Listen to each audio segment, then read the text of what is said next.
اعوذ باللہ من الشیطان الرجیم بسم اللہ الرحمن الرحیم اللہم وفقنا لما تحب وترضى واجعل عاقبۃ امورنا خیرا ولا تکلنا الی انفسنا طرفۃ عین ابدا رب ادخلنی مدخل صدق واخرجنی مخرج صدق واجعل لی من لدنک سلطانا نصیرا۔ سورہ مبارکہ بقرہ آیات کریمہ۔ وَقُلْنَا يَا آدَمُ اسْكُنْ أَنْتَ وَزَوْجُكَ الْجَنَّةَ وَكُلَا مِنْهَا رَغَدًا حَيْثُ شِئْتُمَا وَلَا تَقْرَبَا هَٰذِهِ الشَّجَرَةَ فَتَكُونَا مِنَ الظَّالِمِينَ فَأَزَلَّهُمَا الشَّيْطَانُ عَنْهَا فَأَخْرَجَهُمَا مِمَّا كَانَا فِيهِ وَقُلْنَا اهْبِطُوا بَعْضُكُمْ لِبَعْضٍ عَدُوٌّ وَلَكُمْ فِي الْأَرْضِ مُسْتَقَرٌّ وَمَتَاعٌ إِلَىٰ حِينٍ فَتَلَقَّىٰ آدَمُ مِن رَّبِّهِ كَلِمَاتٍ فَتَابَ عَلَيْهِ إِنَّهُ هُوَ التَّوَّابُ الرَّحِيمُ۔ قُلْنَا اهْبِطُوا مِنْهَا جَمِيعًا فَإِمَّا يَأْتِيَنَّكُم مِّنِّي هُدًى فَمَن تَبِعَ هُدَايَ فَلَا خَوْفٌ عَلَيْهِمْ وَلَا هُمْ يَحْزَنُونَ۔ اللہ تبارک و تعالیٰ نے خلقت انسان کا ماجرا مفصل بیان کیا ہے۔ پہلا مرحلہ ملائکہ کو آگاہ کرنا ہے، آگاہ فرمایا، اور اسی مرحلہ میں ملائکہ نے انسان کی خلقت کے متعلق تحفظات کا اظہار کیا جو اللہ تبارک و تعالیٰ نے انہیں بتایا کہ جس چیز سے تم لا علم ہو، بے خبر ہو، اور اللہ کو اس کا علم ہے، آدم کے اندر اس خصوصیت کو ظاہر کر دیا، اور وہ تعلیم آدم ہے۔ حقائق جو اللہ تبارک و تعالیٰ نے آدم کو سکھائے وہ آدم نے ملائکہ کو بتائے، اور حقیقت ملائکہ سے بھی ملائکہ کو آدم نے یا انسان نے آگاہ کیا، اور اللہ تبارک و تعالیٰ نے ملائکہ کو حکم دیا کہ آدم یا انسان کو تسلیم کریں، قبول کریں، مان لیں، اور ملائکہ حکم الہی پر تسلیم ہوئے، جھک گئے انسان کے سامنے اور تسلیم کر لی انسان کی حیثیت کو۔ لیکن ابلیس نے انکار کیا، ابا کیا اور بڑائی دکھائی اور منکرین میں سے ہو گیا، انسان کو انکار کر دیا، انسان کی حیثیت کو، برتری کو اپنے لیے تسلیم نہیں کیا۔ اللہ تبارک و تعالیٰ نے حکم دیا، یا آدم اسکن انت وزوجک الجنہ، اے آدم آپ اور آپ کا جفت، آپ کی زوجہ، جوڑا آپ کا، آپ جنت میں مقیم ہو جائیں، سکونت کے ساتھ، آرام و سکون کے ساتھ اس باغ میں مکین ہو جائیں۔ وَكُلَا مِنْهَا رَغَدًا حَيْثُ شِئْتُمَا، اور جی بھر کے اپنی مرضی کے مطابق جیسے چاہتے ہیں اس باغ سے استفادہ کریں، اس میں کھائیں پئیں، اپنی تمام ضروریات اس باغ سے جیسے چاہتے ہیں بغیر کسی روک کے، پابندی کے استفادہ کریں۔ ایک پابندی ہے اس باغ کے اندر، وَلَا تَقْرَبَا هَٰذِهِ الشَّجَرَةَ فَتَكُونَا مِنَ الظَّالِمِينَ، اس معین درخت کے قریب مت جانا ورنہ آپ ظالمین میں سے ہو جائیں گے، دونوں آپ۔ اور پھر فرمایا کہ فَأَزَلَّهُمَا الشَّيْطَانُ عَنْهَا، اس باغ میں شیطان نے آدم اور حوا، آدم و زوج آدم کو بہکایا اور انہیں اس جنت سے، باغ سے نکلوا دیا۔ اور پھر ہم نے حکم دیا وَقُلْنَا اهْبِطُوا بَعْضُكُمْ لِبَعْضٍ عَدُوٌّ، شیطان کو بھی اور آدم و زوج آدم کو ہم نے اس مسکن سے باغ سے نکال دیا، حکم دے دیا حبوط کا، اور یہ کہہ دیا کہ اب آپ زمین پر ایک دوسرے کے دشمن رہو گے۔ وَلَكُمْ فِي الْأَرْضِ مُسْتَقَرٌّ وَمَتَاعٌ إِلَىٰ حِينٍ، ایک معین زمانے تک، وقت تک آپ زمین کے اندر مستقر رہو گے، اور آپ کے لیے زمین میں متاع ہے، جو سامان زندگی ہے، وسائل زندگی۔ اس حبوط کے بعد فَتَلَقَّىٰ آدَمُ مِن رَّبِّهِ كَلِمَاتٍ فَتَابَ عَلَيْهِ، آدم کو اللہ تبارک و تعالیٰ نے پھر ہدایت دی، اور آدم نے وہ ہدایت، وہ کلمات اللہ سے دریافت کیے، اور ان کے اوپر توبہ کی، رجوع کیا پھر اللہ کی طرف۔ اِنَّهُ هُوَ التَّوَّابُ الرَّحِيمُ، اور وہ ذات اللہ تبارک و تعالیٰ تواب الرحیم ہے۔ اور دوبارہ پھر تکرار فرمایا قُلْنَا اهْبِطُوا مِنْهَا جَمِيعًا فَإِمَّا يَأْتِيَنَّكُم مِّنِّي هُدًى فَمَن تَبِعَ هُدَايَ فَلَا خَوْفٌ عَلَيْهِمْ وَلَا هُمْ يَحْزَنُونَ، اور پھر اس کے بعد انہیں باقی زمین کے اوپر زندگی کا اگلا مرحلہ بیان کر دیا کہ اب میری طرف سے تمہارے اوپر ہدایت آئے گی، تشریع آئے گی، اس کی اگر آپ نے اتباع کی تو خوف و حزن کے بغیر زمین پر زندگی گزارو گے آپ۔ اس میں اللہ تبارک و تعالیٰ نے جس ابتدائی خلقت کے مرحلے میں ایک باغ میں آدم و زوج آدم کو اسکان دیا، سکونت دی، اقامت دی انہیں، اور اس میں انہیں یہ اجازت دی، یہ گنجائش رکھی کہ فراوان چیز موجود ہے، ہر چیز وافر ہے، فراوان ہے، کمی نہیں ہے، اور ان کے لیے پابندی بھی نہیں ہے کہ یہ اس باغ سے کتنا کھائیں، کتنا حاصل کریں، کس چیز سے استفادہ کریں۔ اس کی کوئی قید، کوئی پابندی، کوئی حد نہیں رکھی گئی، ان کی مشیت پر چھوڑ دیا گیا ہے۔ شئتما، جیسے تم دونوں چاہو، جیسے تمہاری ضرورت ہو، جیسے تم لازمی سمجھو، اسی طرح سے اس سے استفادہ کرو۔ لیکن ایک شجرہ ممنوعہ ہے، اس کے قریب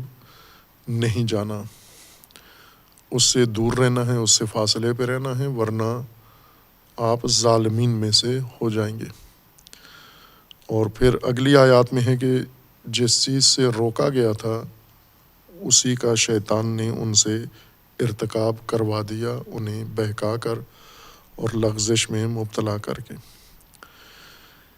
یہ خود ایک مرحلہ ہے۔ آدم انسان کو اللہ تبارک و تعالیٰ نے خلقت کے بعد اسکان کے لیے، اس کے لیے فضا ہموار کی، باغ ہموار کیا، تاکہ اس میں انسان زمینی زندگی کا مکمل تجربہ حاصل کر لے، اور اس میں کوئی شریعت نہیں ہے، یعنی ابھی قانون نہیں بنایا کہ کون سی چیز کتنی مقدار میں مصرف کر سکتے ہو، کس چیز کو کس وقت مصرف کر سکتے ہو، آپ استفادہ کر سکتے ہو۔ اور یہ بھی نہیں کہا کہ اس باغ کو آپ بانٹ لو، تقسیم کر لو آپس میں۔ مکمل باغ تم دونوں کے اختیار میں ہے، اور اس سے جیسے چاہو، جب چاہو، جہاں چاہو استفادہ کر سکتے ہو آپ۔ لیکن اس کے اندر ہر چیز تمہارے نفع کی نہیں ہے، ہر چیز تمہارے لیے مفید نہیں ہے، اس میں مضر چیزیں بھی ہیں، نقصان دہ چیزیں بھی ہیں، اور ان سے دوری اختیار کرنی ہے۔ اور اس کو ایک شجرہ کو نمایاں کر کے فرمایا کہ یہ تمہارے لیے نقصان دہ شجرہ ہے، اس کے قریب نہیں جانا۔ اس ماجرا کو اللہ تبارک و تعالیٰ نے قرآن کریم کے دیگر آیات میں بھی ذکر فرمایا ہے، دو مقام پر اسی طرح سے ملتی جلتی خصوصیات کے ساتھ۔ ان میں سے ایک سورہ اعراف میں، سورہ مبارکہ اعراف میں یہ ماجرا تکرار کیا، تفصیل کے ساتھ بیان کیا ہے۔ سورہ مبارکہ اعراف میں آیت 10 سے یہ مطلب شروع ہوتا ہے، وَلَقَدْ مَكَّنَّاكُمْ فِي الْأَرْضِ وَجَعَلْنَا لَكُمْ فِيهَا مَعَائِشَ قَلِيلًا مَا تَشْكُرُونَ۔ انسانوں کو خطاب ہے کہ ہم نے آپ کے لیے زمین میں آپ کو تمکن دیا ہے، تمکین کی ہے زمین کی آپ کے لیے، یعنی آپ کو اقتدار دیا ہے، آپ کو تسلط دیا ہے اور زمین کو تمہارے سامنے آمادہ کیا ہے۔ وَجَعَلْنَا لَكُمْ فِيهَا مَعَائِشَ، اور زمین پر تمہارے لیے وسائل عیش یعنی زندگی، اردو میں عیش لذت اٹھانے کو کہتے ہیں یا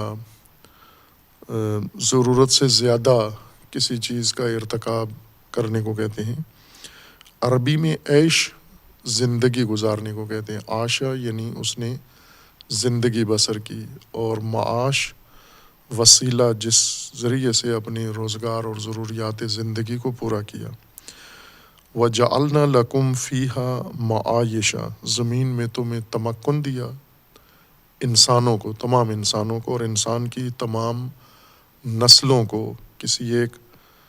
نسل کی بات نہیں ہے، انسان کو ہم نے زمین پر تمکن دیا، یعنی خلق کیا اور انسان کو صلاحیتیں دیں، زمین کو آمادہ کیا، زمین کو آباد کیا۔ انسان سے پہلے زمین کو حیات کے قابل بنایا، پھر اس کے اندر ہم نے انواع و اقسام کی حیات ایجاد کی، جاندار پرندے اور حیوانات بنائے، اس کے اندر ان حیوانات کے لیے ایک نظام بنایا، اور پھر انسان کو اس آمادہ زمین پر ہم نے بھیجا اور زمین کو اس کے لیے متمکن قرار دیا، یعنی اقتدار انسان کا زمین کے اوپر مسلم بنا دیا۔ وَجَعَلْنَا لَكُمْ فِيهَا مَعَائِشَ، اور سامان زیست، متاع زیست تمہارا ہم نے اس کے اندر رکھا، زندگی کے سامان کو، ضروریات کو۔ قَلِيلًا مَا تَشْكُرُونَ، خوب تھوڑا سے شاکر بھی بنو، تم اس پہلو کی طرف متوجہ رہو۔ اب یہی چیز جو آیات 10 میں ہے، اس کو ایک ترتیب کے ساتھ یہ کس طرح سے ہوا، اس کی تفسیر یوں بیان فرمائیے، وَلَقَدْ خَلَقْنَاكُمْ ثُمَّ صَوَّرْنَاكُمْ، کہ یہ وہ آیات ہیں جو ماجرائے تخلیق انسان کی وضاحت کرتی ہیں، یعنی جو ابہام انسان نے پیدا کر دیا ہے، یا انسانی مفروضوں نے اور دیگر منابع نے خلقت انسان کے بارے میں جو پیچیدگیاں ایجاد کی ہیں، یہ آیات اس کی وضاحت کر دیتی ہیں، یعنی ان تمام توہمات، شبہات کو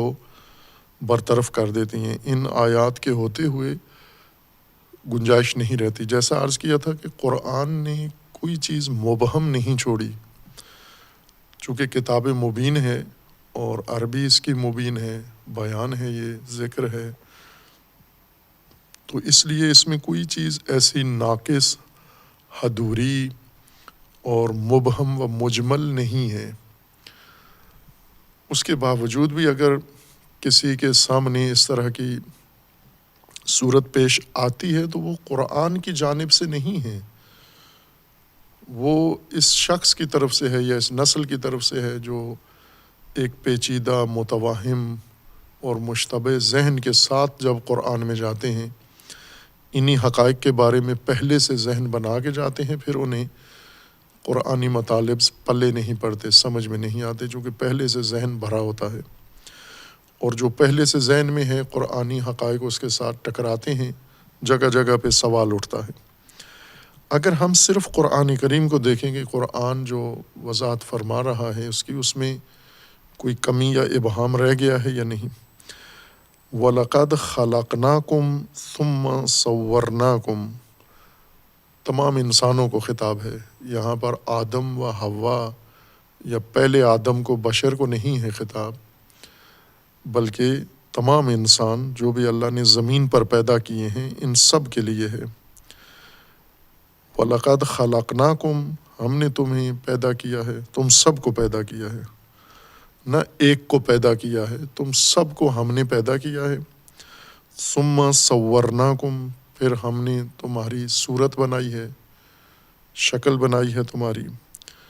ثُمَّ قُلْنَا لِلْمَلَائِكَةِ اسْجُدُوا لِآدَمَ فَسَجَدُوا، تم سب کو پیدا کر کے ہم نے کہا ملائکہ سے کہ آدم کو سجدہ کرو، یعنی سب کو پیدا کر کے پھر یہ نہیں کہا کہ ان میں سے ایک کو سجدہ کرو، ان سب کو سجدہ کرو، ان سب کو تسلیم کرو، ان سب کے سامنے تسلیم ہو جاؤ، یعنی انسانیت کے سامنے تسلیم ہو جاؤ، انسان کے سامنے تسلیم ہو جاؤ۔ وَلَقَدْ خَلَقْنَاكُمْ ثُمَّ صَوَّرْنَاكُمْ ثُمَّ قُلْنَا لِلْمَلَائِكَةِ، یہ سب کی خلقت و سب کی تصویر کی بات ہے۔ پھر ہم نے ملائکہ سے کہا کہ اسجدوا لآدم، سجدہ کرو آدم کو یا سجدہ کرو انسان کو۔ فسجدوا، سب ملائکہ نے سجدہ کیا، تسلیم کیا۔ الا ابلیس، سوائے ابلیس کے، لم یکن من الساجدین، وہ آدم کے سامنے، انسان کے سامنے، تمام انسانوں کے سامنے وہ نہیں جھکا اور تسلیم نہیں ہوا۔ قال ما منعک اللہ تسجد اذ امرتک، اللہ تبارک و تعالیٰ نے ابلیس سے پوچھا کہ کیا چیز مانع بنی ہے جب میں نے تجھے حکم دیا سجدہ کا، اذا امرتک، تجھے میں نے حکم دیا۔ اب یعنی ہے کہ اذا امرتو، یعنی میں نے جو کلی حکم دیا ملائکہ کو اور سب کو، اس میں تو کیوں نہیں جھکا؟ یہاں ہے کہ امرتک، تجھے میں نے حکم دیا، اور اس امر کے بعد بھی تو نے سجدہ نہیں کیا، معنی کیا تھا، رکاوٹ کیا تھی؟ اب یوں نہیں کہ اللہ تبارک و تعالیٰ کو معلوم نہیں ہے کہ اس نے کیوں نہیں کیا، کیا چیز رکاوٹ ہے۔ اصل مقصود انسان کو سمجھانا ہے کہ یہ تیرے مقابلے میں جو ابلیس ہے یا شیطان ہے، یہ کیوں تیرے سامنے تسلیم نہیں ہوا اور نہ ہوگا، تیرے سامنے کبھی بھی تسلیم نہیں ہوگا، بلکہ تجھے بہکائے گا، تجھے گمراہ کرے گا، تمہیں بھٹکائے گا۔ یہ کیوں کرے گا؟ وہ اصل وجہ انسان کے سامنے کھول کے بیان کرنی تھی، نہ یہ کہ اللہ کو معلوم نہیں تھا کہ یہ کیوں تمرد کر رہا ہے، کیوں طغیان کر رہا ہے، کیوں معصیت کر رہا ہے۔ قال ما منعک اللہ تسجد اذ امرتک، جب میں نے تجھے حکم دیا تو تسلیم ہو جا، نہیں ہوا، معنی کیا تھا، رکاوٹ کیا تھی؟ قال انا خیر منہ خلقتنی من نار وخلقتہ من طین، انانیت مانی تھی، انا، میں، اور یہ میں کا برتر ہونا اس سے جس کے سامنے مجھے تسلیم کیا جا رہا ہے یا حکم دیا جا رہا ہے، میں اس سے، انا، یہ انا اس سے بہتر ہے، اس سے جس سے تو نے مجھے نار سے خلق کیا ہے اور اسے طین سے خلق کیا ہے، اس وجہ سے میں اس سے برتر ہوں، میری انانیت اس سے قوی تر ہے۔ قال فاہبط منہا فما یکون لک ان تتکبر فیہا فاخرج انک من الصاغرین، اللہ تبارک و تعالیٰ نے فرمایا فاہبط منہا، نکل جا، تنزل کر یہاں سے، اور یہاں پر تجھے یہ حق نہیں ہے کہ تو تکبر کرے، کبریائی ظاہر کرے۔ فخرج انک من الصاغرین، تو حقیر ہے، پست ہے، گھٹیا ہے، تو یہاں سے دور ہو جا، نکل جا۔ قال انظرنی الی یوم یبعثون، اس نے کہا کہ اب مجھے مردوں کو زندہ کرنے کے دن تک، یوم بعث تک، یعنی قیامت تک مجھے مہلت دی جائے۔ قال انک من المنظرین، معصیت کے بعد یہ ایک مطالبہ کر رہا ہے اور بلا شرط و شروط وہ مطالبہ فوراً مان لیا جاتا ہے، اور مطالبہ بھی معمولی نہیں کر رہا، بلکہ یہ کہہ رہا ہے کہ قیامت تک مجھے مہلت دی جائے، قیامت تک زندگی دی جائے، قیامت تک حیات دی جائے، قیامت تک طاقت دی جائے، قیامت تک یہ سب کچھ وسائل مجھے فراہم کیے جائیں، قیامت تک۔ اور وہ فوراً تسلیم ہو جاتا ہے، قال انک من المنظرین۔ اس کی کوئی شرط نہیں رکھی جاتی کہ اس شرط پر کہ اسے غلط استعمال نہ کر یا قیامت تک کوئی خرابی نہ کر، نہ، جو مانگا دے دیا۔ قال انک من المنظرین قال فبما اغویتنی۔ اب جب اس نے مطالبہ پورا ہو گیا، قیامت تک کی مہلت مل گئی اور تمام طاقت، قوت، وسائل، اسباب مل گئی، ان سے کروں گا کیا؟ اللہ کو کہہ رہے کہ یہ جو آپ سے میں نے لیا ہے، مہلت بھی لی ہے اور وسائل بھی لیے ہیں، اس کے کروں گا یہ کہ قال فبما اغویتنی لأقعدن لهم صراطک المستقیم۔ اس دیے ہوئے وسائل کے ذریعے سے میں تیرے راہ پر، صراط مستقیم پر بیٹھ جاؤں گا، اور بما اغویتنی لأقعدن لہم، لہو کہنا چاہیے تھا اس کو، آدم، یعنی اس کے پیچھے، چونکہ ابھی تو ایک فرد ہے اور ایک فرد کو سجدہ کروایا جا رہا ہے، یہ ایک فرد کے سامنے، لیکن یہ کہہ رہے نا مجھے قیامت تک مہلت چاہیے، اور قیامت تک میں لہم، ان سب کے، یہ جنہیں آپ خلق کر رہے ہیں، یہ جو خلف میں، سابقہ مخلوقات کے خلف میں جنہیں پیدا کر رہے ہیں اور جن کے سامنے تسلیم ہونے کا مجھے حکم دے رہے ہیں، یہ جنہیں فرمایا لقد خلقناکم ثم صورناکم، یہ سارے جتنے بھی ہیں، ان سب کے کو میں اغوا کروں گا، بہکاؤں گا، گمراہ کروں گا، اور گمراہ بھی کروں گا تیرے صراط مستقیم پر بیٹھ کر، پڑاؤ وہاں ڈالوں گا، میرا مسکن وہاں ہوگا، کمینگاہ وہاں ہوگی۔ کہ یہ وہ خصوصیات ہیں جو انسان کو بتانا ضروری ہیں۔ ثم لآتینہم من بین ایدیہم ومن خلفہم وعن ایمانہم وعن شمائلہم ولا تجد اکثرہم شاکرین۔ اور پھر یہ جو مہلت آپ نے دی ہے، اس مہلت کے ذریعے سے میں صراط مستقیم پر بیٹھ کر ان پر حملے کروں گا، وار کروں گا، سامنے سے، پشت سے، پیچھے سے، دائیں اور بائیں سے، اور ان میں سے اکثر کو آپ شاکر نہیں پائیں گے۔ میں ایسی ان کے اوپر واردات کروں گا کہ یہ اکثریت شاکر نہیں ہوں گے۔ اب یہاں آدم کی بات نہیں ہے، یعنی فرد کی، بشر اول کی، انسان، تمام نسل انسان کی، ان کی بات ہو رہی ہے کہ یہ ان میں سے آپ قیامت تک جو آئیں گے اکثر شاکر نہیں ہوں گے آپ کے۔ قال اخرج منها مدعوما مدحورا، تو ذلیل و خوار و رسوا ہو کر یہاں سے نکل جا، لمن تبعک منہم لأملأن جہنم منکم اجمعین، تو نکل جا پست اور ذلیل و خوار ہو کر، جو تیری اتباع کرے گا میں اس کے ذریعے اور تیرے ذریعے جہنم کو بھر دوں گا۔ اور پھر آیا 19 میں اسی ماجرا کو بیان کرتے ہوئے فرمایا وَيَا آدَمُ اُسْكُنْ أَنْتَ وَزَوْجُكَ الْجَنَّةَ، اے آدم، آپ اور زوج، ساتھی، بیوی، آپ باغ میں مقیم ہو جائیں، مکین ہو جائیں۔ فَقُلَا مِنْ حَيْثُ شِئْتُمَا، اب یہاں رغدن نہیں ہے، رغدن فراخی کو کہتے ہیں، وسعت کو، یعنی کوئی چیز اتنی وافر مقدار میں ہو کہ انسان جیسا بھی چاہے اس سے استفادہ کر سکتا ہو، یہ نہ کہے، شکوہ نہ کرے کہ کم پڑ گئی ہے اور میری ضرورت زیادہ ہے، یہ شے کم پڑ گئی ہے۔ رغدن یعنی فراخی کے ساتھ، جیسا جی چاہے۔ اس آیت میں نہیں ہے، سورہ بقرہ میں ہے، سورہ آراف کی آیا 19 میں نہیں ہے۔ وَيَا آدَمُ اُسْكُنْ أَنْتَ وَزَوْجُكَ الْجَنَّةَ فَكُلَا مِنْ حَيْثُ شِئْتُمَا، جیسے چاہتے ہو تم، جہاں چاہتے ہو کھاؤ آپ۔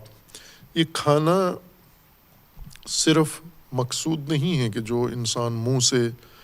پیٹ میں جو چیز ڈالتا ہے عموماً کھانا اس کو کہتے ہیں، بلکہ تصرف مراد ہے۔ اس باغ میں آپ تصرف کر سکتے ہو، چونکہ غالبی تصرف یا انسان کے لیے معروف تصرف کھانے کی شکل میں ہے، اس لیے تمام تصرفات کو کھانا کہتے ہیں۔ پہننے کو بھی کھانا کہتے ہیں، پینے کو بھی کھانا کہتے ہیں۔ جیسے عموماً ہم آج اپنی زبان میں، اردو، فارسی، دیگر زبانوں میں یہ لفظ استعمال کرتے ہیں کہ فلاں آدمی میرا مال کھا گیا ہے، فلاں آدمی میرا حق کھا گیا ہے، فلاں آدمی میری زمین کھا گیا ہے، فلاں آدمی میرے یہ حقوق کھا گیا ہے۔ اس طرح کا یعنی ان کھانے کو محاورے کے طور پر استعمال کرتے ہیں تصرفات کے لیے۔ کوئی بھی انسان کسی چیز کو اگر اپنے اختیار میں لے کر اپنے کام میں لائے، اسے کھانے سے تعبیر کیا جاتا ہے۔ بائیں کہ کھانا ایک خاص تصرف ہے، لیکن استعمال میں ہر قسم کے تصرف کے لیے یہی کہا جاتا ہے ہر زبان میں کہ فلاں کھا گیا یا کھا رہا ہے۔ آپ اس میں کھائیں دونوں، من حیث شئتما، جیسے آپ چاہتے ہیں، ولا تقربا هذه الشجرہ، اس شجرہ کے قریب نہیں جانا۔ شجرہ درخت ہے، بعد میں اس کی تشریح کریں گے۔ شجرہ قرآن نے فقط درخت کے لیے استعمال نہیں کیا، بلکہ دیگر مادی مصادیق کے لیے بھی استعمال کیا ہے اور معنوی مصادیق کے لیے بھی استعمال کیا ہے۔ اس کی وجہ یہ ہے کہ مصادیق کے لیے الفاظ مقرر نہیں ہوتے، الفاظ معانی کے لیے ہوتے ہیں۔ معانی کے مصادیق دونوں طرح کے ہوتے ہیں، جسمانی بھی اور معنوی بھی ہوتے ہیں، اور دونوں میں اس لفظ کو استعمال کرنا مجاز نہیں ہوتا بلکہ حقیقت ہے۔ لہٰذا کسی مادی چیز کو درخت، شجرہ کہنا بھی حقیقت ہے، اور معنوی امر ہو اور اس کو شجرہ کہیں وہ بھی حقیقت ہے، مجاز نہیں ہے۔ وَلَا تَقْرَبَا هَٰذِهِ الشَّجَرَةَ فَتَكُونَا مِنَ الظَّالِمِينَ، قریب جانا بھی کنایا ہے، کلا کی طرح کھاؤ، دونوں تم مل کر کھاؤ، یعنی تصرف کرو۔ اور اسی طرح تقربا بھی کنایا ہے اس کے کھانے سے اور اس کو استعمال میں لانے اور تصرف میں لانے سے، یعنی یہ ممنوع شجرہ، اس کے قریب نہ جانا۔ قریب سے مراد یوں نہیں کہ صرف اس کا پھل توڑ کے نہیں کھانا، اس کے سائے میں بھی نہیں بیٹھنا، اس کے پتوں سے بھی استفادہ نہیں کرنا، اس کی لکڑی سے بھی استفادہ نہیں کرنا، کسی قسم کا تصرف اس شجرہ میں نہیں کرنا۔ نہ کہ دور کھڑے رہیں اور قریب جانے میں آپ کو اس کے کوئی حساسیت ہے، الرجی ہے، جیسے بعض پودوں کے اندر، درختوں کے اندر ایسی خصوصیت ہوتی ہے اگر انسان ان کے قریب جائے تو اسے جراثیم، وہاں سے وائرس یا کوئی چیز بھی لگ سکتی ہے۔ یہ نہیں تھا مسئلہ کہ وہ ایک ایسا زہریلا شجرہ تھا کہ اگر آدم اس کے قریب جائیں تو انہیں الرجی ہو جائے گی۔ مقصود یہ تھا کہ لا تقربا، یعنی اس میں تصرف نہیں کرنا، اس میں سے کوئی چیز اپنے لیے استفادہ نہیں کرنا، نہ اس کی لکڑی سے، نہ اس کے سائے سے، نہ اس کے پتوں سے، نہ اس کے پھل سے، اس شجرہ سے متعلقہ کوئی چیز بھی آپ اس کو اپنی زندگی میں کسی بھی مقصد کے لیے کام میں نہیں لانا، ورنہ آپ ظالمین میں سے ہو جائیں گے۔ فَوَسْوَسَ لَهُمَا الشَّيْطَانُ، سورہ بقرہ میں ہے فَأَزَلَّهُمَا الشَّيْطَانُ، یہاں پر ہے وہ اضلال جو کیا، لغزش، وہ وسوسے کی صورت میں کیا۔ فَوَسْوَسَ لَهُمَا الشَّيْطَانُ، وسوسہ کہا جاتا ہے کسی بات کو دوسرے کے دل میں غیر محسوس طور پر ڈال دینا، دھیمے سے ڈال دینا۔ جیسے یہ بعض لوگ ہوتے ہیں جو کان کے نزدیک منہ کر کے دھیمی سی آواز میں صوت پیدا کیے بغیر کچھ کہہ دیتے ہیں، بالکل دھیمی آواز میں کہ دوسرا کوئی بھی نہ سن سکے، اس کو وسوسہ کہتے ہیں۔ ممکن ہے منہ کان کے قریب بھی نہ لا جائیں، ویسے انسان کو کسی اشارے سے، کسی طریقے سے کسی کے دل میں ایک بات ڈال دینا، یہ وسوسہ ہے،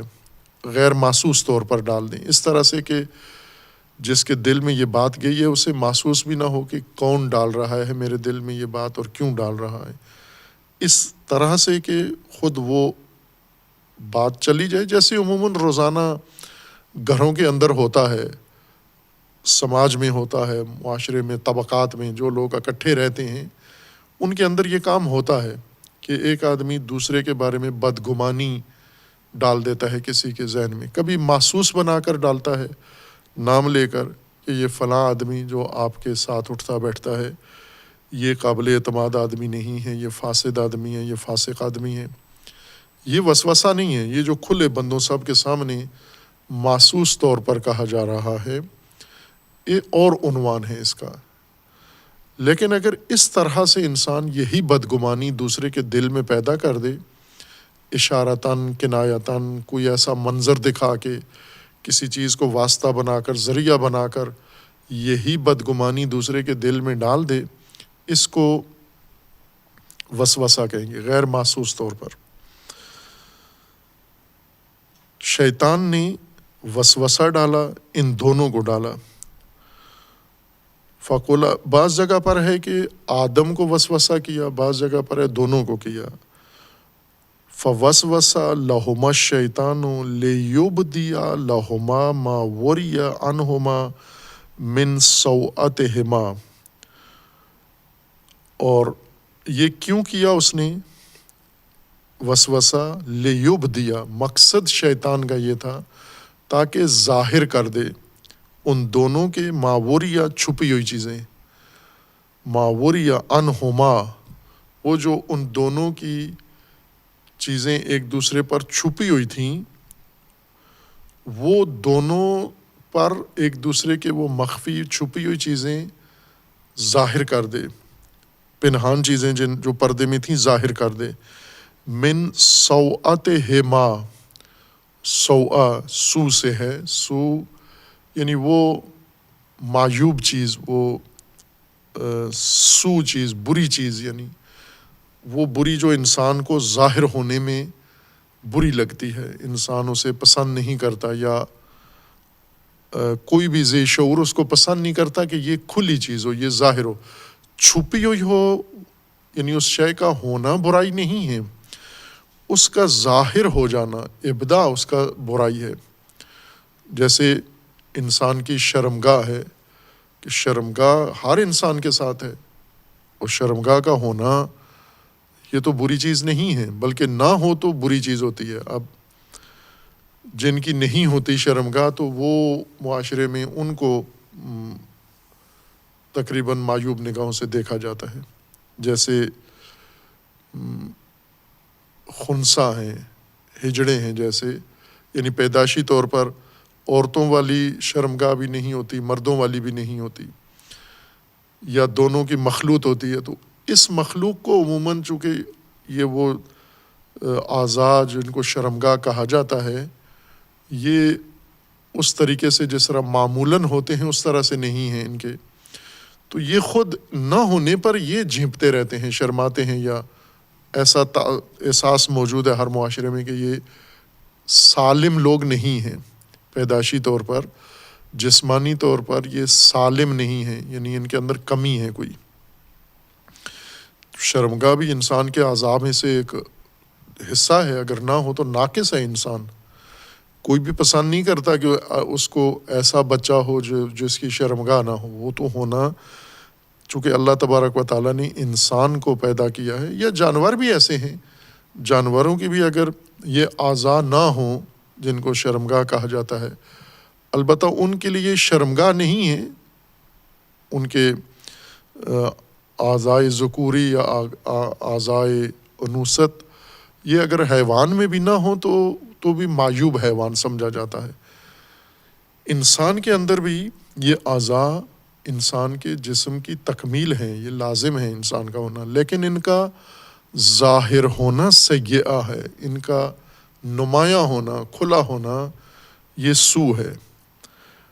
اور یہ چیزیں ان کی چھپی ہوئی تھیں، شرمگاہیں ان دونوں کی، آدم و زوج آدم کی چھپی ہوئی تھیں، پنہان تھیں، انہما اپنے اوپر ایک دوسرے کی، یعنی آدم کی شرمگاہ زوج پر اور زوج کی شرمگاہ آدم پر پنہان تھی، چھپی ہوئی تھی۔ چھپی ہوئی سے مراد یعنی سامنے نظر نہیں آ رہی تھی، نہ یہ کہ ایک دوسرے کا پتہ نہیں تھا، لا علم تھے، یعنی آدم کو یہ پتہ نہیں تھا کہ حوا مؤنث ہیں، خاتون ہیں، عورت ہیں، اور آدم والے اعضاء و جوارے نہیں ہیں، نہ، یہ لا علمی نہیں تھی، آدم کو معلوم تھا، لیکن تن میں، بدن میں، ظاہراً دیکھنے میں چھپی ہوئی تھیں ان کی شرمگاہیں۔ زوج کی نظروں میں آدم یعنی کی شرمگاہ چھپی ہوئی تھی، اور آدم کی نگاہ میں زوج کی شرمگاہ چھپی ہوئی تھی۔ شیطان یہ چاہتا تھا کہ یہ ظاہر ہو جائے، اس لیے اس نے انہیں بہکایا اور وسوسہ کیا۔ وقال ما نہاکما ربکما عن ہذہ الشجرہ الا ان تکونا ملکین او تکونا من الخالدین۔ وسوسہ کیا کیا کہ یہ جو اس شجرہ سے آپ کو روکا گیا ہے، من کیا گیا ہے، یہ آپ کے ساتھ اچھا نہیں ہوا، آپ کو محروم کر دیا گیا ہے، یہ ممنوع چیز بہت ہی لازمی مفید آپ کے لیے ہے۔ اور یہی انسان آج بھی نسل انسانی اسی وجہ سے بہک رہی ہے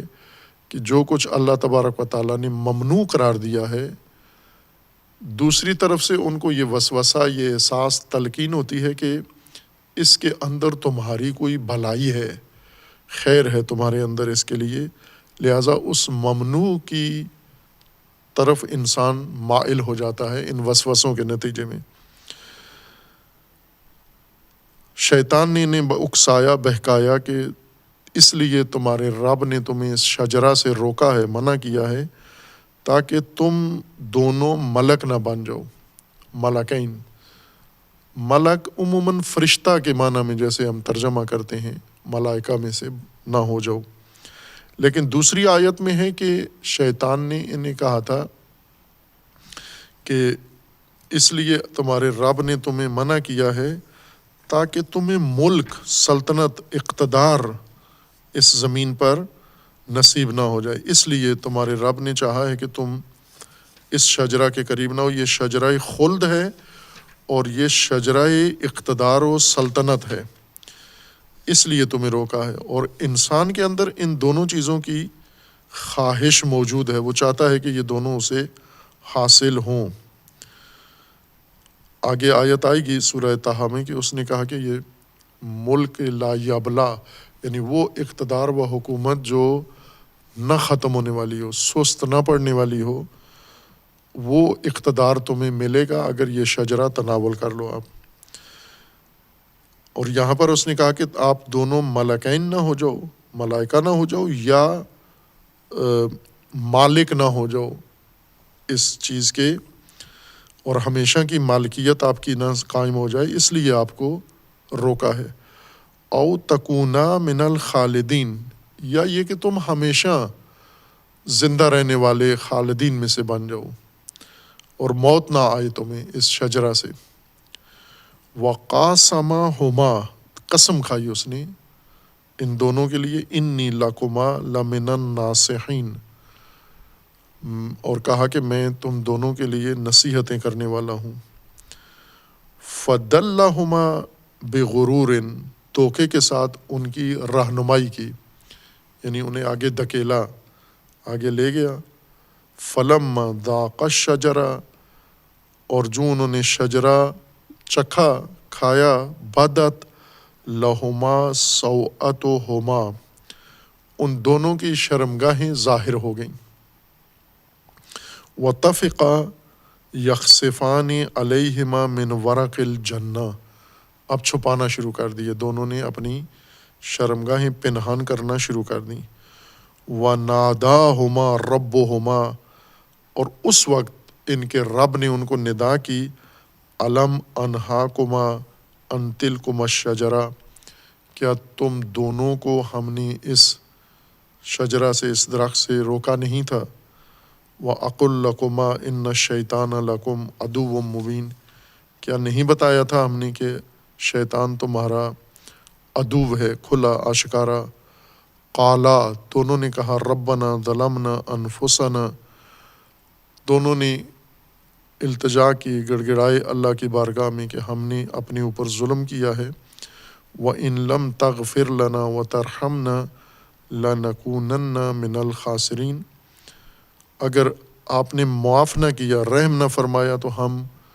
خسارے والوں میں سے ہوں گے، نقصان والوں میں سے ہو جائیں گے۔ قال اہبطوا بعضکم لبعض عدو ولکم فی الارض مستقر ومتاع الی حین قال فیہا تحیون وفیہا تموتون ومنہا تخرجون۔ پھر اس کے بعد آگے یا بنی آدم، داستان جاری ہے۔ یا بنی آدم قد انزلنا علیکما لباسا یواری سوءتکم والریشا واللباس التقوی ذالک خیر ذالک من آیات اللہ لعلہم یذکرون، کہ بنی آدم اس چیز کا دھیان رکھو کہ ہم نے لباس بنایا ہے تمہاری شرمگاہیں ڈھانپنے کے لیے، یہ لباس کہیں اتر نہ جائے تمہارا، یہ ظاہر نہ ہو جائے تمہارا۔ خوب، اس سورہ مبارکہ اعراف میں یہ ماجرا تفصیل کے ساتھ اور بیشتر خصوصیات کے ساتھ ذکر کیا ہے، وضاحت کے ساتھ، جس میں کوئی ابہام نہیں ہے، بلکہ مزید وضاحت اس کی سورہ بقرہ کی نسبت زیادہ ہے کہ سورہ بقرہ میں یہ تمام مراحل آدم و زوج آدم کے لیے ہیں، یہاں پر تمام انسان کا ذکر ہے، جیسے وَلَقَدْ مَكَّنَّاكُمْ فِي الْأَرْضِ وَجَعَلْنَا لَكُمْ فِيهَا مَعَایِشَ وَلَقَدْ خَلَقْنَاكُمْ ثُمَّ صَوَّرْنَاكُمْ، ہم نے تم سب کو بنایا، تمہاری سب کی تصویر سازی کی۔ یا شیطان کا یہ کہنا کہ لَأَقْعُدَنَّ لَهُمْ صِرَاطَكَ الْمُسْتَقِيمَ لَآتِيَنَّهُمْ مِنْ بَيْنِ أَيْدِيهِمْ وَمِنْ خَلْفِهِمْ وَعَنْ أَيْمَانِهِمْ وَعَنْ شَمَائِلِهِمْ وَلَا تَجِدُ أَكْثَرَهُمْ شَاكِرِينَ، کہ یہاں فرد کی بات نہیں ہو رہی، تمام انسانی نسل کی، قیامت تک آنے والی انسانی نسل کی بات ہے۔ اور اللہ نے بھی ملائکہ کو یہ نہیں کہا کہ ایک فرد کو سجدہ کرنا ہے، بلکہ تمام انسانیت جو زمین پہ خلف بن کر آ رہے ہیں، یعنی دیگر مخلوقات کے بعد، آپ نے ان کو تسلیم کرنا ہے، ان کے سامنے جھکنا ہے۔ لیکن ابلیس نے نہیں کیا۔ وجہ بھی بیان کر دی کہ کیوں انسان کے سامنے تسلیم نہیں ہے۔ یعنی کوئی چیز ایسی اس ماجرا میں نہیں ہے کہ جہاں سے انسان یہ کہہ سکے قرآن نے یہ آدھی بات کی ہے، یہاں وضاحت نہیں کی اور ہمیں سمجھ میں نہیں آیا کہ ابلیس کیا ہے، آدم کیا ہے، سجدہ کیا ہے، ملائکہ کیا ہیں۔ اگر غور کرے انسان ان باقی مفروضات کو چھوڑ کر صرف قرآن پر، تینوں حقیقتوں کی کافی وضاحت ہے۔ ملائکہ کون ہیں، ابلیس کون ہے، اور آدم سے مراد کون ہے، یہ کہ اس سورہ میں زیادہ وضاحت ہے۔ اسی طرح سورہ مبارکہ طٰہٰ میں بھی یہی مضمون اللہ تبارک و تعالیٰ نے ذکر فرمایا ہے، اور اس میں مزید وضاحت ہے، کچھ دیگر خصوصیات بھی اس کی ذکر فرمائی ہیں۔ سورہ مبارکہ طٰہٰ میں آیا 115 سے یہ مضمون شروع ہوتا ہے۔ یہ مجموعہ آیات کا یہی ماجرا پھر بیان کر رہا ہے، کچھ اضافی خصوصیات کے ساتھ جو سورہ بقرہ اور سورہ اعراف کی آیات میں ہیں، وہ ساری خصوصیات ہیں، کچھ مزید اس کی وضاحت ہے۔ وَلَقَدْ عَهِدْنَا إِلَىٰ آدَمَ مِنْ قَبْلُ فَنَسِيَ وَلَمْ نَجِدْ لَهُ عَزْمًا، ہم نے آدم سے پہلے عہد لیا۔ فنسیہ، آدم عہد اپنا بھول گئے، فراموش کر بیٹھے۔ ولم نجد لہو عزما، اور ہم نے آدم میں عزم، پختگی نہیں پائی، ارادے کی پختگی، عزم نہیں پایا۔ وَإِذْ قُلْنَا لِلْمَلَائِكَةِ اسْجُدُوا لِآدَمَ فَسَجَدُوا إِلَّا إِبْلِيسَ أَبَى، اور جب ہم نے ملائکہ کو کہا کہ آدم کو سجدہ کریں، ان سب نے سجدہ کیا، یعنی تسلیم ہوئے، ابلیس نے نہیں کیا، اس نے انکار کر دیا۔ فَقُلْنَا یا آدم إِنَّ هَذَا عَدُوٌّ لَكَ وَلِزَوْجِكَ، یہ آپ کا اور آپ کی زوج کا دشمن ہے۔ فَلَا يُخْرِجَنَّكُمَا مِنَ الْجَنَّةِ فَتَشْقَى، اب دھیان رکھنا ہے آپ نے کہ یہ آپ کو اس زندگی سے جو بھی یہاں آپ کو فراہم ہوئی ہے، رغدن حیث شئتما، جس میں آپ فراخی کے ساتھ اور جیسے جی میں آئے اپنی مرضی کے مطابق زندگی بسر کر سکتے ہیں، بغیر کسی تنگی کے، بغیر کسی مشکل کے، بغیر کسی کمی کے، یہ دھیان رکھنا کہ یہ تمہارے ہاتھ سے یہ زندگی ختم بھی ہو سکتی ہے، اور مشقتوں والی زندگی بھی اس کے بدلے میں تمہیں مل سکتی ہے، اور یہ کام یہ کرے گا، یہ عدو، یہ کھلا آشکارا دشمن تمہارا۔ ان لک اللہ تجوع فیہا ولا تعری، اب اس کا دو طرح سے ترجمہ کیا گیا ہے۔ ایک یہ کہ خبر دی جا رہی ہے آدم کو کہ جو زندگی آپ کو فراہم کی گئی ہے اس میں کوئی کھٹکا نہیں ہے، نہ بھوک کا چنتا ہے، نہ اس میں آپ کو تن ڈھانپنے کا مسئلہ ہے، نہ اس میں پیاس لگے گی، نہ اس میں دھوپ لگے گی، یعنی اس میں رہائش بھی ہے، مسکن بھی ہے، گھر بھی ہے، کھانے کے لیے بھی ہے، پوشاک بھی ہے، ہر چیز جو آپ کی ضرورت ہے، مادی ضرورت ہے، وہ ساری یہاں فراہم ہے تمہارے لیے۔ اور یہ دھیان رکھیں کہ یہ تمہارے ہاتھ سے جا بھی سکتی ہے، نکل بھی سکتی ہے، یہ زندگی یہ ختم بھی ہو سکتی ہے، اور ہوگی اسی عدو کے ہاتھوں۔ یہ پر آسائش زندگی یہ خطرے میں ہے، یہ تمہارے ہاتھ سے جا سکتی ہے، اور شیطان محروم کر سکتا ہے تمہیں اس زندگی سے، اور مشقتوں والی زندگی میں بھی خطرہ ہے تمہارے جانے کا۔ فوسوس الیہ الشیطان، اب یہاں پر زوج کا ذکر نہیں ہے، وسوسہ آدم کو کیا شیطان نے۔ فوسوس الیہ الشیطان قال یا آدم هل ادلک علی شجرۃ الخلد وملک لا یبلی، یہاں پر ہے ملک لا یبلی، نہ ختم ہونے والا اقتدار اور سلطنت، حکومت یا مالکیت۔ تو ملکین سے بھی یہی مراد ہے کہ وہاں جو انہیں کہہ رہا تھا کہ تاکہ آپ دونوں ملک نہ بن جائیں، یعنی مراد یہی تھی کہ آپ دونوں وسیع سلطنت آپ کی نہ قائم ہو جائے اور آپ کا اختیار نہ بڑھ جائے۔ اور شجرہ خلد آپ کو بتاؤں اور شجرہ اقتدار آپ کو بتاؤں، وہ اقتدار جو نہ ختم ہونے والا ہو۔ فَأَكَلَا مِنْهَا، وہ شجرہ جس سے روکا گیا تھا کہ اس میں قریب نہ جانا، اس کے قریب ہو گئے یہ اور اس کا ارتکاب کر لیا، شجرہ خلد سمجھ کر، وہ شجرہ اقتدار سمجھ کر اس کا ارتکاب کیا۔ فَأَكَلَا مِنْهَا فَبَدَتْ لَهُمَا سَوْءَتُهُمَا وَطَفِقَا يَخْصِفَانِ عَلَيْهِمَا مِنْ وَرَقِ الْجَنَّةِ، دونوں کی شرمگاہیں کھل گئیں اور ظاہر ہو گئیں، اور فوراً چھپانے لگے، پھر شرمندہ ہو کر اپنی شرمگاہیں چھپانے لگے، من ورق الجنہ، باغ کے پتوں سے۔ وَعَصَىٰ آدَمُ رَبَّهُ فَغَوَىٰ، آدم نے نافرمانی کی، معصیت کی، رب کے فرمان کی، اور اس طرح بہک گئے آدم شیطان کے کہنے پر۔ ثُمَّ اجْتَبَاهُ رَبُّهُ، پھر اللہ نے انتخاب کیا، چنا آدم کو، فتاب علیہ، یعنی آدم کو اپنے حال پہ نہیں چھوڑ دیا کہ اب اس غلطی کے بعد یا اس عصیان کے بعد اب جو بھگتنا ہے کرو، نہ، اللہ تبارک و تعالیٰ نے پھر آدم کو چن لیا، فتاب علیہ، اور توبہ آدم کی قبول کی، وہدا، اور پھر آدم کو ہدایت بھی عطا کی۔ قال اہبطا منہا جمیعا بعضکم لبعض عدو، آدم، حوا زوج اور شیطان، آپ سب حبوط کرو، تنزل کرو، اترو یہاں سے۔ فَإِمَّا يَأْتِيَنَّكُم مِّنِّي هُدًى، یا تمہارے پاس میری جانب سے ہدایت آئے گی، فَمَن تَبِعَ هُدَايَ فَلَا يَضِلُّ وَلَا يَشْقَى، اگر آپ نے میری طرف سے آنے والی ہدایت کی پیروی کی تو پھر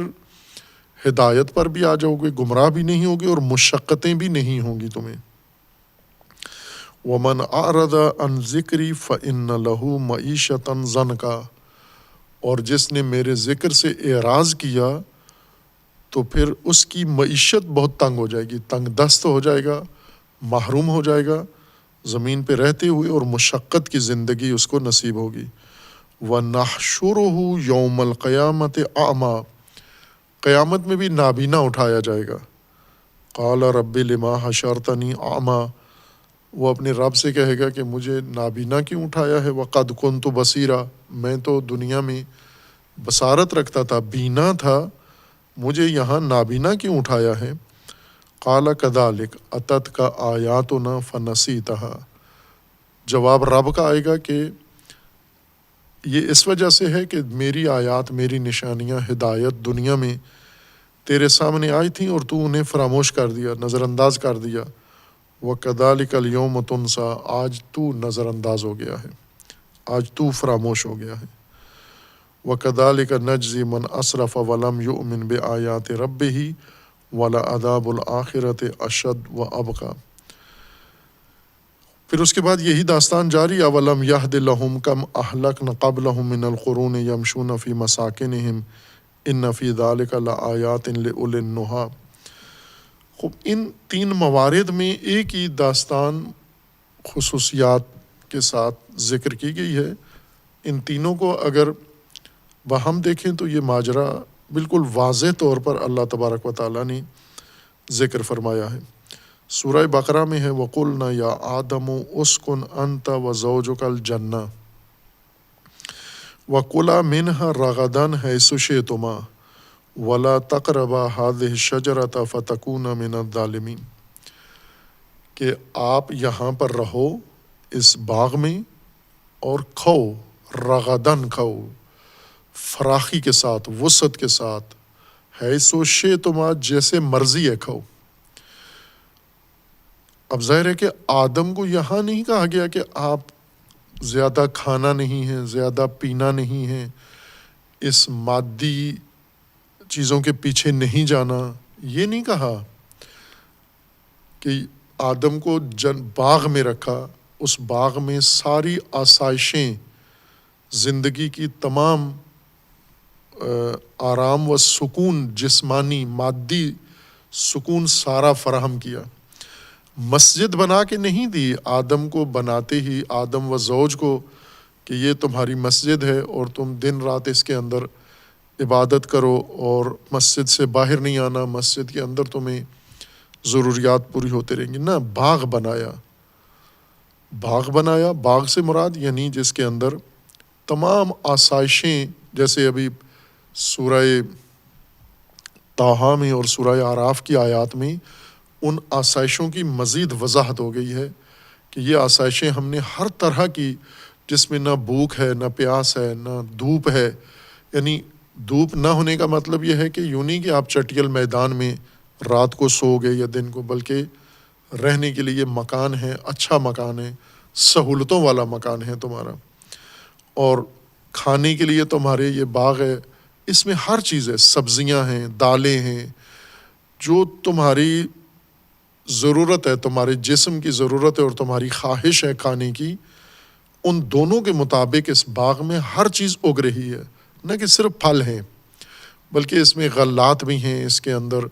پانی بھی ہے، اس میں بہت ساری آسائشیں اور چیزیں اس میں موجود ہیں اس باغ میں، اور ان سب سے آپ استفادہ کرو بغیر کسی مشکل کے۔ لیکن اس میں خیال رکھنا کہ نقصان دہ چیزیں بھی اس باغ کے اندر، اس ماحول کے اندر جو آپ کے لیے فراہم کیا گیا ہے زندگی کے لیے زمین کے اوپر، تو اس میں بہت ساری اور چیزیں بھی جو آپ کے لیے شدید نقصان دہ ہیں وہ بھی موجود ہیں، ان کی طرف دھیان رکھنا ہے، ان کا ارتکاب نہیں کرنا، اگر انہیں تناول کر لیا پھر شدید نقصان ہوگا آپ کا۔ اور دوسرا یہ فرمایا کہ یہ عدو بھی آپ کا، شیطان بھی آپ کے ساتھ ہی رہے گا۔ اس کو مہلت دی گئی ہے، یہ خصوصاً اس لیے ہے تاکہ آپ اس عداوت کے ساتھ زندگی گزاریں، یعنی جہاں پر اللہ تبارک و تعالیٰ نے آپ کو خلق کیا ہے، آپ کی تمام ضروریات و آسائشیں مہیا کر دی ہیں، اور اس جنت سے باہر کیا ہے؟ جنت سے باہر بھی زمین ہی ہے، یہ باغ بھی زمین پر ہے، اور جنت کے باہر کی جو زمین ہے وہ مشقتوں والی ہے، وہاں ہر چیز نہیں ہے۔ اس جگہ پر یہ ہر چیز آپ کے لیے آمادہ ہے، ورنہ دوسری جگہ پر چلے جاؤ، جیسے آج مختلف ممالک ہیں، کچھ ممالک ایسے ہیں جہاں پر زندگی کی ہر آسائش موجود ہے اور سہولت کے ساتھ انسان کو مل جاتی ہے، لیکن بعض ساتھ ہی پڑوس میں دوسری جگہوں پر ایسے ممالک ہیں، ایسے شہر ہیں جہاں پر ابتدائی ضرورتیں بھی پوری نہیں ہیں۔ یہاں پر آپ کے اچھے مکانات ہیں رہنے کے لیے، اچھی سڑکیں ہیں بنی ہوئی، اور گرمی سردی سے بچنے کے لیے اہتمام ہے، آپ کے اس منڈی کے مارکیٹ کے اندر ہر چیز موجود ہے آپ کی ضرورت کے مطابق، رغداً فراخی کے ساتھ جتنا چاہو جب چاہو آپ آسائش کا سامان اپنا لے کے تناول کر سکتے ہو۔ لیکن اسی ماحول کے اندر یہ جو بھرپور آسائشوں والی جگہ ہے آپ کے لیے، اس میں کچھ ممنوع امور بھی ہیں، اگر وہ انجام دیے تو اس ماحول سے محروم ہو جاؤ گے۔ مشقتوں والی زندگی بھی ہے، پھر ساتھ ایک ایسا اور شہر ہے جس میں پینے کا پانی بھی نہیں ہے، جس میں گھر بھی نہیں ہے رہنے کے لیے، جس میں گرمی سے بچنے کا بھی کوئی انتظام نہیں ہے، جس میں سردی سے بچنے کا کوئی انتظام نہیں ہے، جس میں آپ کی بنیادی ضرورتیں بھی پوری نہیں ہیں، فقط مشقتیں ہیں، تکلیفیں ہیں، وہ بھی موجود ہیں۔ وہاں جانے کا خطرہ کیسے ہے؟ اگر اس ماحول کے آداب اور اس ماحول کے جو احکام قوانین ہیں ان کو اگر آپ نے توڑا، پھر آسائشوں والی زندگی سے آپ مشقت والی زندگی میں منتقل کر دیے جاؤ گے۔ فراخی رغدن سے کہاں چلے جاؤ گے؟ زنکا، معیشت زنکا میں، عیش رغد یعنی بہت وسیع معیشت، اور معیشتاً زنکا یعنی بالکل تنگ دستی، جس میں انسان کو بقدر ضرورت بھی میسر نہ ہو۔ رغدہ یعنی ضرورت سے بھی زیادہ آپ کے اختیار میں ہے معیشت، ایک یہ معیشت ہے، اور یہ دونوں زمین کے اوپر ہیں، معیشت رغدہ اور معیشت زنکا، اور انتخاب تمہارا اپنا ہے۔ تم نے اب دیکھنا ہے کہ معیشت زنکا میں غرق ہونا ہے، تنزل کرنا ہے،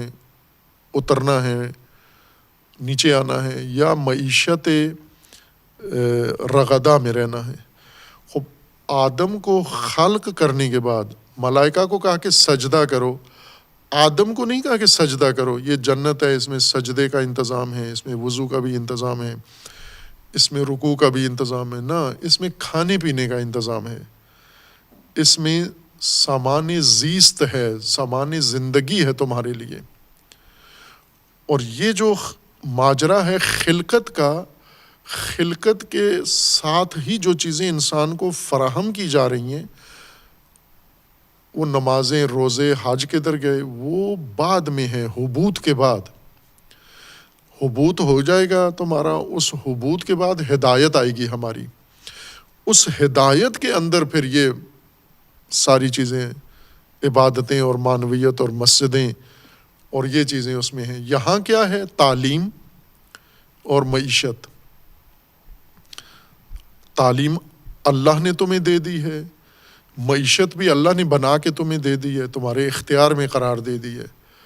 اور اب تمہیں اس تعلیم کو بروئے کار لانا ہے، اور تمہیں اس معیشت کو آپ نے جاری رکھنا ہے۔ یہ معیشت خطرے میں ہے تمہاری، تعلیم کے ہوتے ہوئے ممکن ہے یہ معیشت خطرے میں ہو جائے۔ کب؟ جب ممنوع کام کرو گے، غیر مجاز کام کرو گے، یہ معیشت رغدن، یہ معیشت زنکا میں تبدیل ہو جائے گی اور مشقتوں کی زندگی تمہاری شروع ہو جائے گی۔ اور ایک خصوصیت ان میں یہ ہے کہ جیسے سورہ اعراف میں ہے کہ یہ بات مختص نہیں ہے فقط ایک فرد آدم اول کے ساتھ، بلکہ سورہ اعراف میں ہے کہ خلقناکم وصورناکم ثم قلنا للملائکۃ، ہم نے آپ سب کو خلق کیا، انسانیت کو، اور آپ کی صورت بنائی، اور پھر ملائکہ کو کہا کہ سجدہ کرو آدم کو، یعنی انسان کو۔ تو وہ سب کچھ سجدہ فرد واحد کے لیے نہیں تھا، اور یہ انتظام و اہتمام یہ بھی فرد واحد کا نہیں ہے، یہ انسان کے لیے انتظام ہے۔ یعنی اللہ تبارک و تعالیٰ نے یہ داستان خلقت و خلافت انسان کے لیے بیان فرمائی ہے، نہ ایک فرد کے لیے۔ ایک فرد کے ساتھ یہ سب کچھ نہیں پیش آ رہا، یہ سب کچھ انسان کے ساتھ پیش آ رہا ہے۔ سجدہ بھی اسی کو ہو رہا ہے، اور شیطان بہکا بھی اسی کو رہا ہے۔ فَأَزَلَّهُمَا الشَّيْطَانُ عَنْهَا فَأَخْرَجَهُمَا مِمَّا كَانَا فِيهِ، اب شیطان نے بہکا دیا۔ بڑا خطرہ جو انسان کو درپیش ہے وہ ابلیس ہے، اور ابلیس کی شیطنت ہے۔ ابلیس و شیطان دونوں عنوان ہیں۔ اشارہ کیا تھا کہ جیسے لفظ آدم لغتاً یہ علم نہیں ہے ابو البشر کے لیے، یہ بعد میں متاخر میں یہ کثرت استعمال سے یہ لفظ آدم کہنے سے تبادر ہوتا ہے فرد اول کا، انسان اول کا۔ جیسے انسان کہنے سے آدم ابو البشر ذہن میں نہیں آتے، آدم و حوا وہ جوڑا ذہن میں نہیں آتا، انسان کہنے سے تمام انسان ذہن میں آتے ہیں۔ اور اسی طرح بشر کہنے سے، بشریت کہنے سے تمام انسانیت ذہن میں آتی ہے۔ آدم و آدمیت، انسان و انسانیت، بشر و بشریت، مفہوم الگ الگ ہیں ان کے، یعنی جس وجہ سے اس جمعیت کو، انسانوں کو، ان افراد کو آدم کہا جاتا ہے وہ الگ وجہ ہے، جس وجہ سے انہیں انسان کہا جاتا ہے وہ الگ ہے، اور جس وجہ سے انہیں بشر کہا جاتا ہے وہ وجہ الگ ہے۔ لہٰذا یہ تینوں ایک ہی نسل کے، ایک ہی نوع کے عناوین ہیں۔ اور یہ ماجرا جو قرآن نے ذکر کیا ہے خلقت و خلافت کا، یہ نوع بشر کے لیے ہے، نوع انسان کا ماجرا ہے، نہ فرد انسان کا۔ نوع انسان کی خلق کی جا رہی ہے، خلف میں دیگر انواع دیگر زمین پر تھیں وہ ختم ہوئیں، اب زمین پر اس نوع کو لایا گیا ہے۔ یہ نوع ایجاد کی ہے اللہ تبارک و تعالیٰ نے، اس نوع کو سجدہ کروایا ہے۔ اس نوع کے مقابلے میں شیطان پیدا ہوا ہے، اس نوع کے مقابلے میں، اور وہ شیطان کا خطر بھی اس پوری نوع کے لیے ہے، پوری انسانیت کے لیے، بشریت کے لیے ہے، اور آدمیت کے لیے ہے۔ اور اللہ تبارک و تعالیٰ نے جتنے مراحل ذکر کیے ہیں اس میں، یہ ساری داستان نوع انسان کی داستان ہے، نوع کو زمین پر آباد کیا ہے۔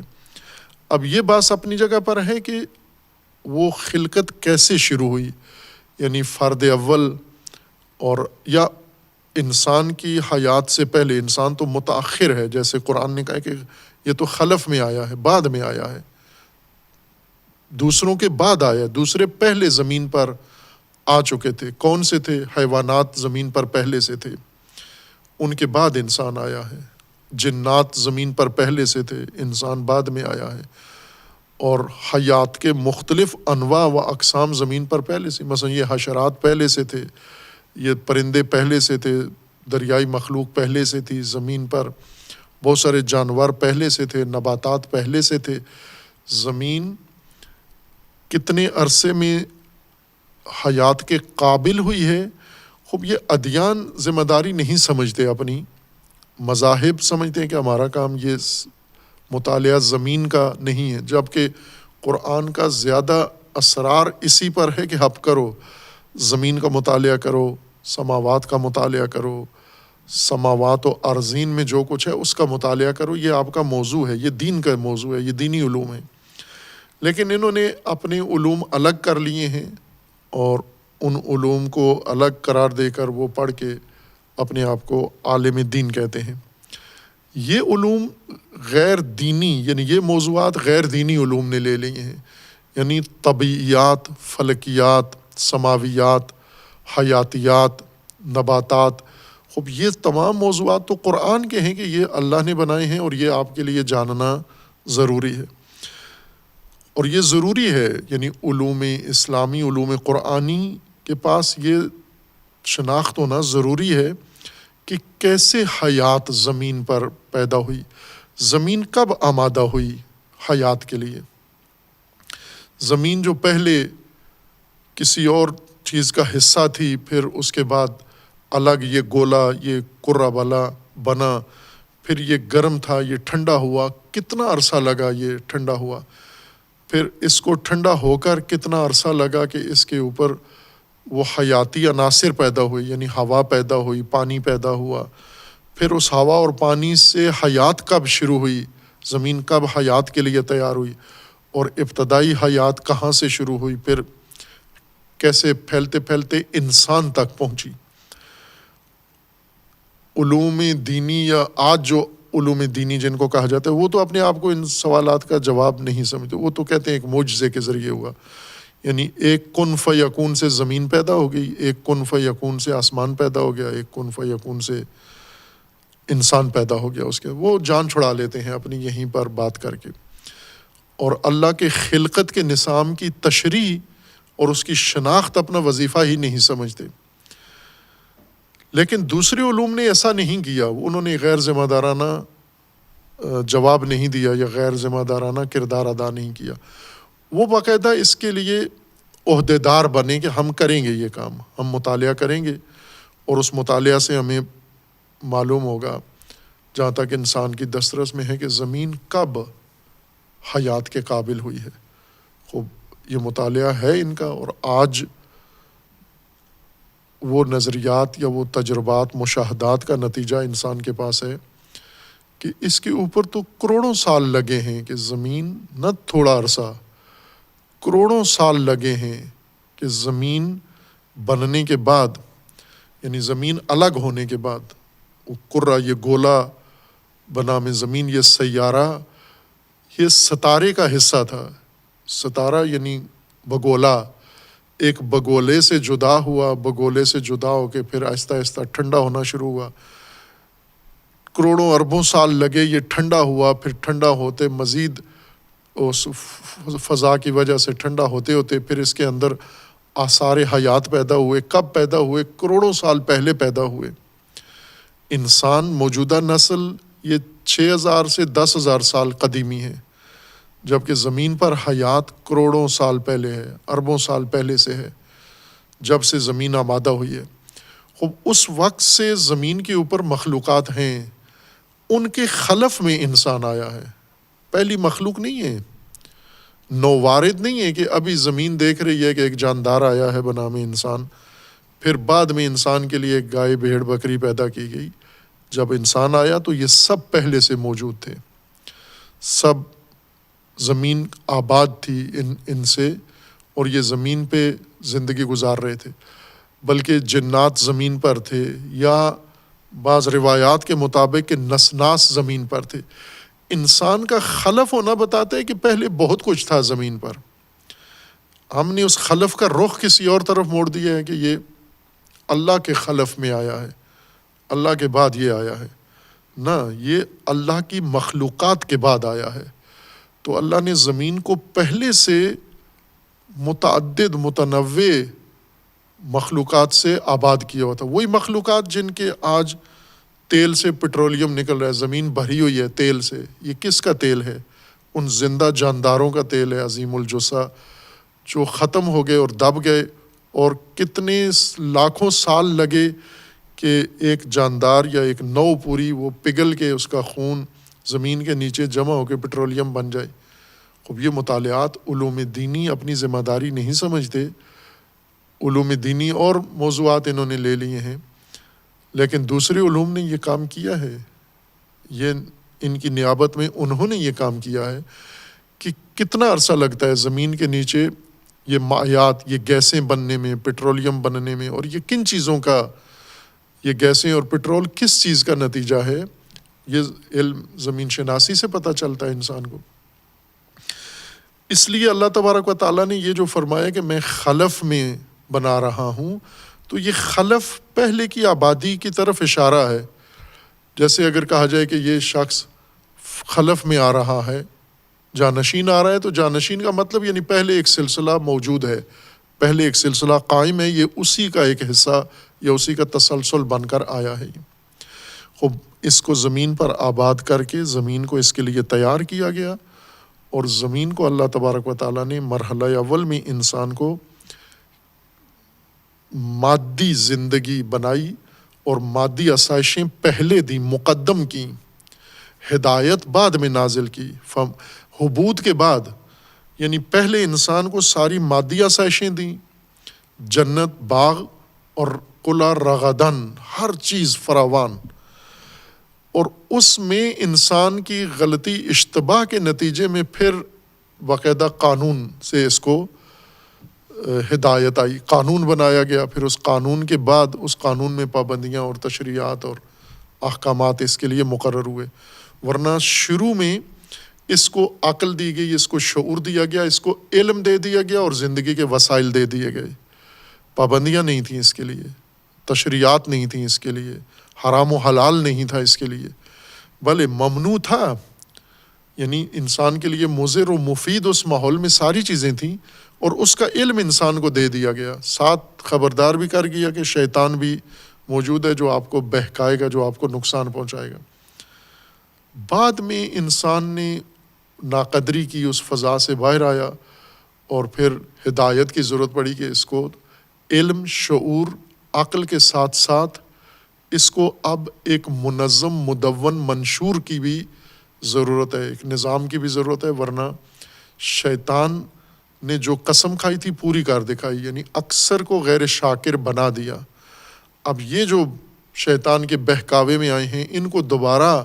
اللہ تبارک و تعالیٰ کی بندگی میں لانے کے لیے اللہ تبارک و تعالیٰ نے پھر ان کے لیے اہتمام کیا، پھر کتابیں نازل ہوئیں اور رسل نازل ہوئے، پھر ان کی ہدایت کا علیحدہ سے انتظام ہوا۔ ابتدائی انتظام وہ فطرت تھی، علم تھا اور شعور تھا، اور یہ ساری زمین تھی انسان کے اختیار میں قرار دی گئی۔ یہ اہتمام بعد میں انسان کے لیے ہوا، اور اس کو انسان نے ضائع کیا، اس فرصت کو۔ اب یہ جیسا اشارہ کیا تھا کہ شجرہ جس طرف ہمارے مفسرین باس کو لے گئے ہیں، شجرہ کیا تھا؟ انگور تھا، کھجور تھا، گندم تھی، جو تھا، چنا تھا، چاول تھا۔ اکثر مباحث قرآنی میں جو ہم وارد ہوئے ہیں حواشی میں، اور قرآنی جہت سے بحث کو ہٹا کے دوسری طرف لے گئے ہیں۔ جس طرف قرآن ہمیں رہنمائی کر رہا ہے اس طرف نہیں گئے، قرآن کے ساتھ آگے نہیں گئے، اور دوسرا اپنا دروازہ کھول کے پھر اس کے بعد تمام نے اس باب میں اپنی علمیت ساری ظاہر کی ہے مفسرین نے۔ پھر فرقے بنے، مسالک بنے، اور فرقوں نے ان مسائل کو اور زیادہ ہوا دے دی، اور وہ جو جہت قرآنی تھی وہ بھول ہی گئے۔ اسی داستان کے اندر ساری بنیاد خلقت کی، انسان کی، اور زمین پر انسان کی حیات کی ساری بنیاد یہاں وضاحت کے ساتھ بیان کر دی ہے۔ وصلی اللہ علی محمد وعلیہ الطاہرین۔